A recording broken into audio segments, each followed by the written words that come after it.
Hello Siddharth, very congratulations. Thanks a lot sir, thanks a lot. Really I am very very glad to meet you. जब मैं आपका profile देख रहा था, क्योंकि जी जी पहले तो मैंने आपके इंटरव्यू के टाइम में नहीं देखा था, तो जी जी प्रोफाइल देख रहा था। You come from a very small town, Kareli Narsinghpur, you told. जी और ये छोटा सा गांव है, वहां पर रह के आपने ये तैयारी करी है और आज आप आरबीआई ग्रेड बी में निकल चुके हो। आप बधाई के पात्र हो, क्योंकि आपने आरबीआई ग्रेड बी एग्जाम निकाला है। But specifically I want to let others know from your story कि कैसे घर में रह के, कैसे एक छोटे से गांव में रह के जहाँ पर इंटरनेट भी ठीक से नहीं चलता है, आपने ये जी जी तैयारी की। और क्या आपका मोटिवेशन रहा? बिकॉज आपका बैकग्राउंड जहां तक मुझे समझ में आया, न तो आप यूपीएससी की तैयारी कर रहे थे, न ही आप बैंक जी पीओ जी की जी तैयारी कर रहे थे। तो कहाँ से जी जी ये जी। आरबीआई की तैयारी का ख्याल आपके आपके जहन में आया? किस तरीके से आपकी स्टोरी शुरू होती है? Over to you Siddharth. Okay okay sir, so the thing is कि मतलब ऐसा एकदम प्लान नहीं था कि एक्चुअली क्या है कि this is this thing about regulatory body examinations, कि हम्म। ये बहुत लोगों को बहुत कम पता होता है इनके बारे बहुत में। कम पता होता है कि यार। अगर आप जैसे यूपीएससी के कंपेयर करें या फिर स्टेट हम्म। पीसीएस से कंपेयर करें, ये हम्म। इवन एसबीआई पीओ से भी कंपेयर करें, बिल्कुल। तो इन सब एग्जामों के बारे में लोगों को बहुत ज्यादा पता होता है। इसके बारे में आई फेल्ट कि लोगों को काफी कम पता है। करेक्ट। स्पेशली लाइक जब चालू किया था, कोविड का टाइम था। हम्म। जो जून या जुलाई का जो टाइम था, उस टाइम पे क्या था, कोविड था और काफी फ्री टाइम बहुत रहता था। कि हम्म। कॉलेज भी खत्म हुआ था, नेक्स्ट जॉब चालू होने वाला था, तो यूट्यूब स्क्रॉल करने का बहुत टाइम रहता अच्छा, तो था। यूट्यूब एंड से आई आपको फेल्ट जानकारी कि मिली? जी हाँ सर, एंड वन अच्छा। मोर थिंग कि ऐसा ना कि पिछले एक डेढ़ साल में, लाइक जुलाई 2020 से कंपैरिजन में, अभी यूट्यूब पे अभी भी मतलब इस पॉइंट पे काफी ज्यादा मतलब ये फेमस टाइप का हो गया है कि हाँ, हाँ। आरबीआई भी एग्जाम होता है। जो हाँ। बड़े बड़े जो चैनल्स हैं वो उस पे वीडियो बनाने लगे हैं। हाँ। बट बैक देन इन 2020 बहुत कम ऐसा होता था कि मतलब जो प्रेजेंस था एग्जाम रेगुलेटरी बॉडीज से रिलेटेड हम्म। एग्जामिनेशन का, इतना ज्यादा बहुत मेजर प्रेजेंस नहीं था, लाइक जस्ट कोविड जब आया था उस टाइम पे। तो बट काफी ज्यादा टाइम हुआ करता था, तो I use to scroll videos. तो हम्म। उसमें मैंने एक वीडियो देखा था कि there is some IAS Manish Kumar, अच्छा। And he also cleared RBI, and so I check कि हाँ ये कैसा एग्जाम है and everything. So hmm. I felt कि हाँ ये दे सकते हैं, ये डुएबल है। हम्म। एंड आई फेल्ट कि हाँ ये it's a unique job, like it's a job भी अगर आप देखें तो it is really unique. Like बिल्कुल यूनिक आई है, वाज बिल्कुल। ऑलवेज इन द डिलेमा कि जो एक रहता है एकदम सरकारी किस्म का जो जॉब रहता है, एक हम्म। रहता है प्राइवेट किस्म का एकदम जो कॉर्पोरेट वाला। Hmm. RBI is somehow it is perfectly balanced between these two. And वो था कि the postings are in cities, yeah. And that was my major concern. So hmm. That's why I thought कि हाँ ये कर सकते हैं। तो कोई वीकनेस नहीं है, एग्जाम बहुत क्लियर कट है। और आज के टाइम में ये प्रिपरेशन ऑनलाइन हो सकती है, आपने भी की, क्योंकि इसमें ऑफलाइन प्रिपरेशन है भी नहीं। एंड ऑनलाइन होने का एक और जो एडवांटेज है कि आप घर में तो कर ही रहे हैं, but this is very low cost preparation also. अगर हम जी हाँ। कंपेयर कर रहे हैं स्पेशली यूपीएससी या स्टेट पीसीएस एग्जाम्स के मुकाबले, तो ये काफी कम टाइम में हो पाती है। तो इवन सिद्धार्थ। ऑनलाइन में भी या। सर व्हाट आई फील कि मतलब ऐसा है ना कि एकदम वैसा नहीं है कि आपको क्लासेस देखनी पड़ेंगी, लेक्चर्स देखने पड़ेंगे। कि हम्म। मैंने जो किया था कि मोस्टली पीडीएफ से किया था, कि पीडीएफ वाले जो रहता है स्क्रॉल करके। तो हम्म। वो है, मतलब मुझे फील हुआ कि मतलब एकदम ऐसा नहीं है कि आपको किसी को आपको समझाने पड़ेंगे टॉपिक्स। इट इज जस्ट कि आपको टॉपिक्स हैं, आपको पढ़ना होगा बहुत बार। करेक्ट, सो पढ़ना होगा। जी तो आप ना इंजीनियरिंग बैकग्राउंड से हो, आपने यूपीएससी जी बैंकिंग तैयारी नहीं करी, तो किस तरीके, जी और आपने अपनी प्राइवेट जॉब छोड़ के ये सोच लिया कि अब मुझे इसकी तैयारी करनी है, तो वो क्या फैक्टर जी रहे? कैसे आपने अपने आप को टेस्ट किया कि मैं ये निकाल सकता हूँ? Because you took that risk of quitting your job and going for या this regulatory body exam. RBI के साथ साथ आप और भी कोई एग्जाम की तैयारी कर रहे थे? Sir actually I started with RBI. Hmm. मैंने 2020 में, जुलाई 2020 के करीब जो स्टार्ट किया था। हाँ हाँ। एंड मतलब जो अप्रैल वाला जो हुआ था, 21 वाला जो हुआ था, हम्म। उसमें मेरा प्रीलिम्स क्लियर नहीं हुआ था। लाइक मैंने गलती ये करी थी कि मैंने बहुत ज्यादा मेंस फोकस किया था कि हाँ प्री बस क्लियर करना है। एंड उस टाइम पे लास्ट में पैटर्न भी चेंज हो गया था 21 में, जस्ट पैटर्न चेंज हुआ था, डिस्क्रिप्टिव भी आ गया था। डिस्क्रिप्टिव आ गया, हाँ। तो मैं मतलब जो प्रीलिम्स के जस्ट पहले भी मतलब मैंने जो था डिस्क्रिप्टिव पे बहुत ज्यादा फोकस किया था कि मतलब डिस्क्रिप्टिव कैसे करेंगे, फेज 1 के बाद हाँ कैसे करेंगे। तो हाँ। उसमें मेरा प्री क्लियर नहीं हो प्री पाया क्लियर था। नहीं हुआ, कितने मार्क्स से रह गए थे प्री में आप उस समय? इस बार मैं 6 मार्क्स से रहा था। एंड कहाँ स्कोर कम हुआ था, कंपेयर करें अगर क्यू आर ई सर जी? मेन जीए में जी। मतलब जीए के साथ साथ जो थोड़ा सा जीए में था, और रीजनिंग में मुझे जो लगा कि रीजनिंग में या फिर क्वांट में, हम्म। इन दोनों में इंग्लिश मेरा सही था, इंग्लिश में मुझे कोई इशू नहीं था। या। तो बस ये था कि थोड़ा सा रीजनिंग थोड़ा सा क्वांट, मेरा ये दोनों सब्जेक्ट थोड़े वीक थे। हम्म। तो उसमें मुझे लगा कि हाँ यहाँ पे गलती रह गई। तो और दिक्कत ये थी इन दोनों सब्जेक्ट की कि जीए फॉर एग्जांपल अगर आपने पढ़ा है तो वो फेज 2 में भी काम आता है, तो जीए पे थोड़ा ज्यादा काम फोकस आता है। कर पाते हैं। हम्म। बट क्वांट रीजनिंग में बस ये लगता है कि हाँ ये यूजफुल नहीं है, और वो एक्चुअल में भी उतना ज्यादा यूजफुल नहीं रहता फेज 2 में। तो हम्म। बट वो उसमें बैरियर मतलब है, मैंने आपको ज्यादा क्रॉस फोकस करना है। किया। तो ये जो आपने हाँ यहाँ पे वो इम्पोर्टेंट पॉइंट है, मैं इसको रिपीट इसलिए कर रहा हूँ कि ऐसी गलती ना बहुत सारे, मतलब मैक्सिमम कैंडिडेट ये करते हैं एग्जैक्टली कि फेज वन को लाइटली ले लेते हैं, but that's good that you phase 1 को मेंशन दिस बहुत पॉइंट। लाइटली लिया है। या। तो उसके बाद ये हुआ था कि मतलब वापस मैंने जॉब कंटिन्यू किया मेरा। हाँ। एंड फिर आई थॉट कि जब मैंने जॉब छोड़ा था, the thing that I had in my mind कि हम्म। आरबीआई करना है, like RBI is the final goal. अच्छा, बट तो इन इतने जल्दी केस कैसे फाइनल जो गोल बना लिया? मतलब आपका मॉक टेस्ट में स्कोर आ रहा था, या आपको सिलेबस ऐसा लगा कि आप कवर कर लोगे? हाउ कुड यू डिटरमाइन कि I can crack this exam? Actually ये एकदम श्योर नहीं था कि I can crack this exam. ये हम्म। था कि this is something that I want to work in. Okay. And ये वाला जो पार्ट है कि मतलब ये तो कॉज एग्जाम में बाय डिफॉल्ट लाइक कितने ज्यादा लोग देने वाले हैं, हम्म। लाइक बेयरली 0.1% का रहता है फाइनल सिलेक्शन या रेशियो या। जितने भरते हैं राइट। competition में। राइट। तो जो मेरा जो जब मैंने छोड़ा था उस टाइम पे ये था कि इवेंचुअली आरबीआई करेंगे, बट नाबार्ड का एग्जाम देंगे, और नाबार्ड का मेरा most of the syllabus already complete हो गया था, बिकॉज आरबीआई नाबार्ड का ऑलमोस्ट आधा पार्ट जो ईएसआई का वो तो सेम हो जाता है। ये आपकी तो बहुत अच्छी ये था स्ट्रेटेजी थी, जो आपने साथ में नबार्ड देने की भी सोची।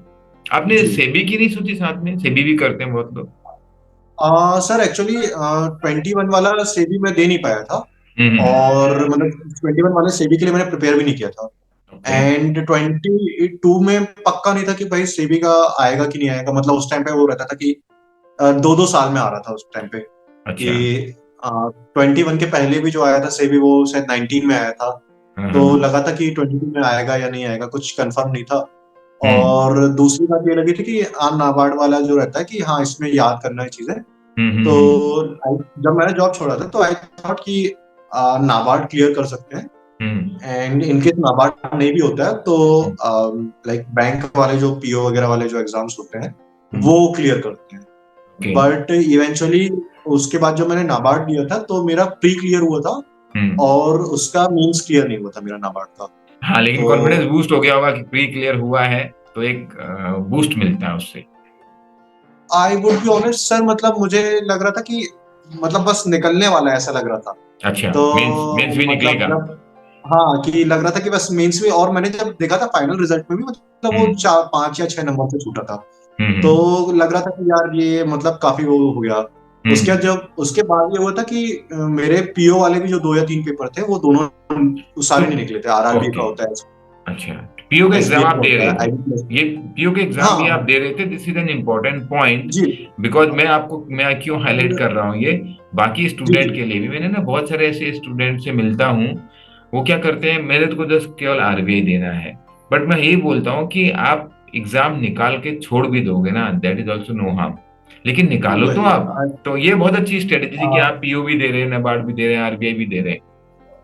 कि मोस्टली मुझे ये था कि बहुत लंबे टाइम तक ऐसा ना हो कि जो रहता है ना वो जो जॉबलेस आपके जॉबलेस, पास जॉब यस। नहीं यस यस। है। एंड वो जो रहता है कि आई थॉट कि अगर ऐसा होगा तो it would start ticking in my head. Correct. And correct. Eventually 2 paper मेरे क्लियर नहीं हुए थे, पीओ वाले एंड नाबार्ड वाले। तो हम्म। वो जो टिकिंग थी इट स्टार्टेड कि अब क्या है। देन आई वाज लाइक कि ठीक है अब जो भी है कि RBI is difficult, but let's give it full and then we will see what happens like. Hmm. जो जनवरी तक तो it was like December, like 31 दिसंबर को रिजल्ट आया था नाबार्ड के फेज 2 का। ओके। एंड उस टाइम पे आई वाज लाइक कि हाँ ठीक है होने वाला, बट उसमें नहीं हुआ था। तो आई वाज लाइक कि अब क्या करना है, बिकॉज आरबीआई में बाय डिफॉल्ट काफी ज्यादा डिफिकल्ट है, मतलब this is what I felt कि cracking RBI is harder than क्या? कि मुझे मतलब पर्सनल लेवल पे मुझे थोड़ा सा लगा कि हाँ ये ज्यादा, सबका अपना अपना व्यू है, मुझे लगा कि हाँ। हाँ ये मेरे लिए थोड़ा वैसा डिफिकल्ट पड़ेगा। हम्म। तो बट फिर भी वो था कि ठीक है ट्राई करते हैं, let's give it our full. So hmm. जनवरी से फिर मैंने वापस से पूरा शुरू किया था आरबीआई के लिए। हम्म। फिर प्री निकला, फिर लगा कि हाँ ठीक है। फिर उसके बाद मेंस दिया था, तो लगा था कि मेंस मतलब मेरे डिस्क्रिप्टिव में थोड़ी दिक्कत गई थी, तो मुझे लगा कि यार मेंस में थोड़ा सा दिक्कत है। फिर मेंस क्लियर हुआ, फिर लगा कि इंटरव्यू में कैसे होगा। हाँ। एंड इंटरव्यू भी जो गया था मुझे लगा कि भाई तो इस अब कोई बार की चांस बात नहीं है। करते हैं, तो पहले प्रीलिम्स का स्कोर इस बार जो कट ऑफ था उससे कितना ऊपर आया? मेरा शायद 6 या 7 नंबर का हाँ, कुछ 6-7 नंबर था। अच्छा मार्जिन है, बिकॉज और इस बार रीजनिंग में इम्प्रूव इस कर बार लिया था। डिफिकल्ट आया था, इस बार बहुत डिफिकल्ट पेपर आया था डिफिकल्ट आया था, और कि रीजनिंग में आपने स्कोर कर लिया, पिछली बार रीजनिंग कम हुआ था। हाँ सर, रीजनिंग में भी मैंने स्कोर कर लिया था। हाँ। एंड इस बार मैंने ये किया था कि इस बार मेरा जीए का स्कोर अच्छा था, मतलब मुझे एग्जैक्ट अच्छा। याद नहीं है, हाँ। बट जीए का जो स्कोर था वो काफी ज्यादा आई था। Like okay. जीए के स्कोर के बेसिस पे मतलब मुझे बाकी जो सेक्शंस थे उनमें अगर बेयर कम मिनिमम भी कट ऑफ आते वाला भी होता तब भी हो तो जाता। क्लियर हो कितने जाता। कितने आए थे जी में आप? तो I would have to check, like हाँ, बहुत फिर टाइम भी हो गया चलो कोई मतलब। बात नहीं। हाँ हाँ। तो मुझे उसका एग्जैक्ट फायदा नंबर याद ईएसआई में नहीं। मिला। अब आते हैं फेस टू पे, उसका फायदा ईएसआई में मिला?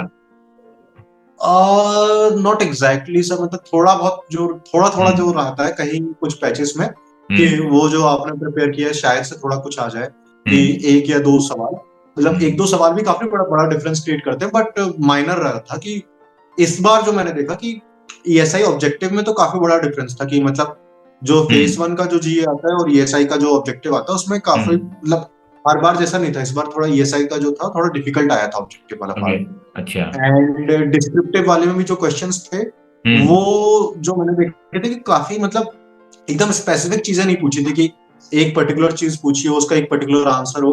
हम्म। काफी ज्यादा मतलब ऐसा था कि आपको मतलब आंसर राइटिंग थोड़ी आपकी होनी चाहिए, होनी स्किल्स वगैरह चाहिए। सही होनी चाहिए।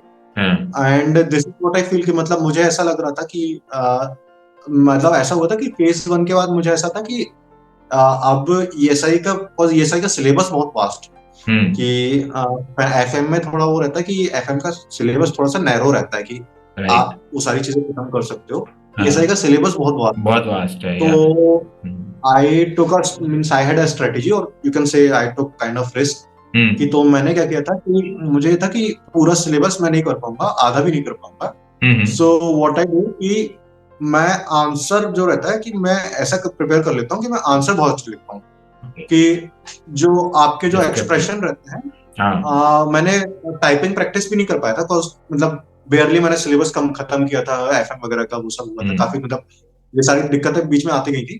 तो हम्म। बट जो मेरा कोशिश था कि जो अगर कोई सवाल आ रहा है तो जो हम्म। मैं आंसर लिखूं वो एटलीस्ट मुझे मतलब मुझे जेन्युइन लगे कि हाँ ये आंसर अच्छा है।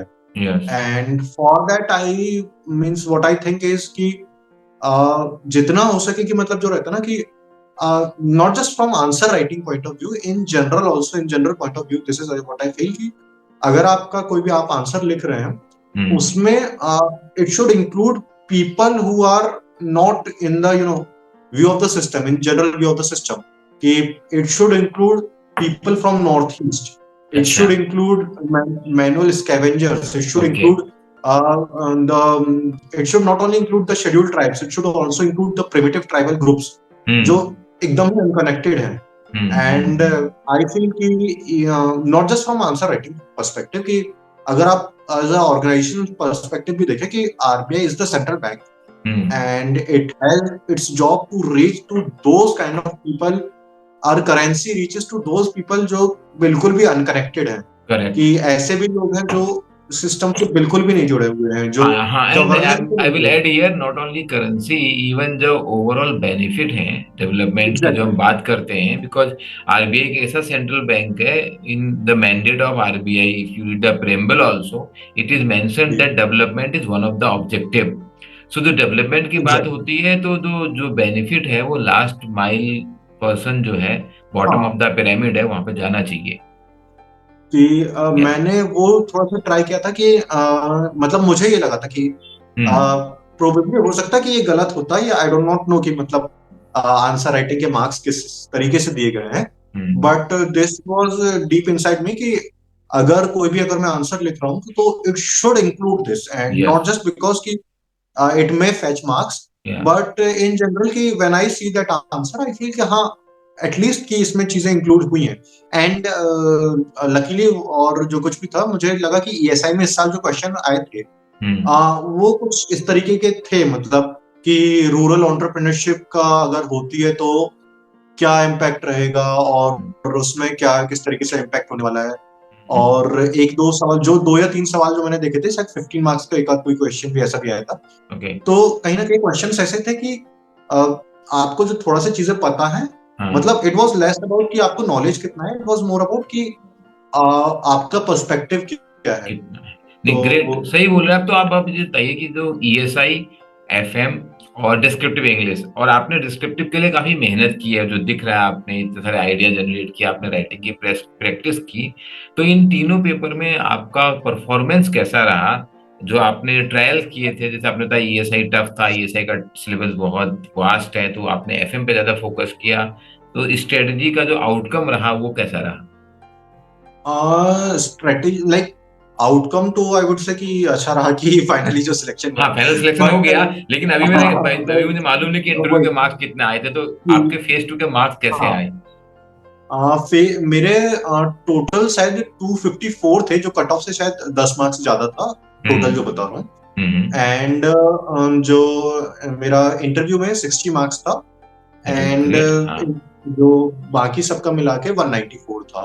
ओके। And FM. उसमें जो थे हम्म। एफएम एंड जो ईएसआई था, दोनों में हाँ। मतलब जो था, सभी में जो मार्किंग थी, जो मेरे जितने आए थे सब में जो रहता ना, हाँ। Above average above average above average, किसी में एक्सेप्शनल नहीं था, ओके। बट सब में किसी में भी ऐसा भी नहीं था जो रहता ठीक है है। कि एकदम डिप टाइप है। ये दैट इज द बेस्ट तो स्ट्रेटेजी एक्चुअली। ये सिद्धार्थ जो आप कर रहे हो ना, हाँ ये जर्नलिस्ट एग्जाम है, जर्नलिस्ट एग्जाम का तरीका यही है। यही हम्म। मैंने भी जो देखा था, मैं शुरू से ये बोल रहा था सबको, मतलब मेरे साथ में जो लोग प्रिपेयर कर रहे थे, मैं हम्म। बोल रहा था कि यार देखो एग्जाम ऐसा है ना कि किसी का अगर कोई कोई भी पेपर बहुत बुरी तरीके से बिगड़ेगा नहीं, हम्म। तो वो उसका क्लियर हो जाएगा, फेज टू तो क्लियर हो करेक्ट। जाना है। करेक्ट। कि करेक्ट। आप बस कोई पेपर बहुत बुरी, कि फेज वन सबने क्लियर किया तो आपको चीजें आती तो है, यस। फेज टू में बस आप ये करिए कि आप कोई चीज को बिगाड़ मत लीजिए, कि जो वो रहता है ना कि करेक्ट। मेरा पेपर ये बहुत गंदा गया है। हाँ। दो आई पर्सनली आई फेल्ट कि मेरा जो ईएसआई का जो डिस्क्रिप्टिव है वो बहुत गंदा गया है, हाँ। And the reason was that कि उसमें जो चार सवाल रहते थे, मैंने हम्म। तीन सवाल तो कर लिए थे कि हम्म। मतलब मैंने आंसर लिखना सीख लिया था, जो वो करने जो रहता है पॉइंट्स थोड़े से देख लिए थे, हम्म। बट मैंने टाइपिंग की प्रैक्टिस नहीं करी थी। ओके। एंड तो वो हुआ था कि जब एग्जाम दिया था तो लास्ट वाला जो मैं आंसर लिख रहा था, हम्म। तो उसमें शायद से कितना लाइक 400-450 वर्ड्स लिखना रहता है 10 मार्क के सवाल में। हम्म। तो मैंने बेयरली 200 वर्ड्स लिखे थे, 200 भी पूरे नहीं हो पाए थे। हम्म। 189 190 पे वो खत्म हो गया था, मतलब उतने में टाइम खत्म हो गया था। हम्म। बट वही कोशिश करी थी मैंने कि अगर 5 मिनट बचे थे तब मैंने वो लिखना चालू किया था, हम्म। बट ये कोशिश करी थी कि 5 मिनट में सारे पॉइंट्स इंक्लूड हो जाए, कि मतलब 5 मिनट में रूरल यूथ इंक्लूड हो जाए, अगर आंसर लिख रहा हूँ मैं रूरल एंटरप्रेन्योरशिप का तो रूरल यूथ इंक्लूड हो जाए, हम्म। उसमें वुमेन इंक्लूड हो जाए, उसमें सोशल जस्टिस इंक्लूड हो जाए, हम्म। उसमें ये इंक्लूड हो जाए कि रूरल एंटरप्रेन्योरशिप से जो कास्ट सिस्टम के कारण जो दिक्कत हो रही है, या फिर जो रहता है कि जो weaker section of the society है उनको हम हम्म। अपलिफ्ट कर पाए, यस। कि वो बेयरली उसमें सेंटेंस भी सही से फॉर्म नहीं हुए थे, हम्म। बट ये कोशिश करी थी कि ये जो पॉइंट्स है, मतलब मेन पॉइंट्स है, ये लिखते हैं कि मतलब एटलीस्ट ये पॉइंट कन्वे हो जाए कि हाँ पता था कि शायद लिख नहीं पाया होगा, हम्म। कि आई होप शायद वो कन्वे हो गया हो। तो हम्म। ये था। नहीं, दिस इज इंटरेस्टिंग। तो आपने इतने माइन्यूटली तैयारी करी है। अब आ जाते हैं इंटरव्यू वाले experience, because you got 60 marks in interview, बहुत अच्छा परफॉर्मेंस था। किस तरीके से आपने तैयारी की और क्या हुआ इंटरव्यू रूम में? I would be honest, actually interview में जो था मैंने तैयारी काफी करी थी, हम्म। बट ऐसा हुआ था कि जब इंटरव्यू देख के, मतलब ये काफी सारे लोगों का रिएक्शन था कि हम्म। इंटरव्यू देख के सामने आया कि यार इट्स अ मच डिफरेंस कि आप क्या प्रिपेयर कर, बिकॉज इंटरव्यू बहुत ज्यादा सब्जेक्टिव चीज है, हाँ। पर्सन टू पर्सन वेरी करेगा, टाइम टू टाइम वेरी करेगा, I may be lucky and someone else हो सकता है जिसको मुझसे ज्यादा आता हो सकता है उसका दिन खराब हो या फिर मेरा, वो ये इंटरव्यू सब्जेक्टिव तो है, बट इसमें जो हमारे कंट्रोल के जो वेरिएबल्स हैं कि भाई जो आरबीआई वेबसाइट वाला रहता है कि अगर इंटरव्यू में कोई क्वेश्चन पूछ रहे हैं तो कहीं ना कहीं वो आरबीआई वेबसाइट पे या आरबीआई एक्ट का कहीं ना कहीं पार्ट होता है। एंड जो आरबीआई के जो एफएक्यू रहते हैं, जो वेबसाइट पे एफएक्यू रहते हैं, वो मुझे लगता है कि वो काफी इंपॉर्टेंट है। एक और जो आरबीआई की जो एक बुक थी, function and working of RBI, correct, तो आई थिंक अगर इतना कर लिया है और आपका जो फेज 2 के जो टॉपिक्स का नॉलेज है तो वो सफिशिएंट है। तो मैंने इतना किया था, बट इवेंचुअली वो ये हुआ था कि मुझसे आपसे पूछा क्या? इनमें से काफी कुछ कुछ पार्ट तो पूछा था मतलब इन चीजों से, बट जो मुझे लगता है कि aspirants should know this thing कि मतलब मेरा प्रिपेयर पूरा था। इवन मैंने जो रहता है बोलने का मॉक वगैरह सारी चीजें प्रिपेयर कर ली थी, बट कई बार क्या होता है कि वहां इंटरव्यू में जो आपसे पूछ रहे हैं जस्ट एट द मोमेंट, उस मोमेंट पे बताना काफी बहुत डिफिकल्ट पड़ता है। This is what every aspirant वो होता है। आप ऐसे बात करना और रियल इंटरव्यू में बात करने में बहुत डिफरेंस आ जाता है। इंटरव्यू रूम से जस्ट निकल के मुझे याद आया कि मुझे ये सवाल भी आता था, ये सवाल भी आता था, ये सवाल भी आता था। तो what the thing that I feel कि that is being tested is not कि आपको आता कितना है, बट ये कि अगर आपको नहीं आता है तो आप कैसा रिएक्ट करने वाले हैं।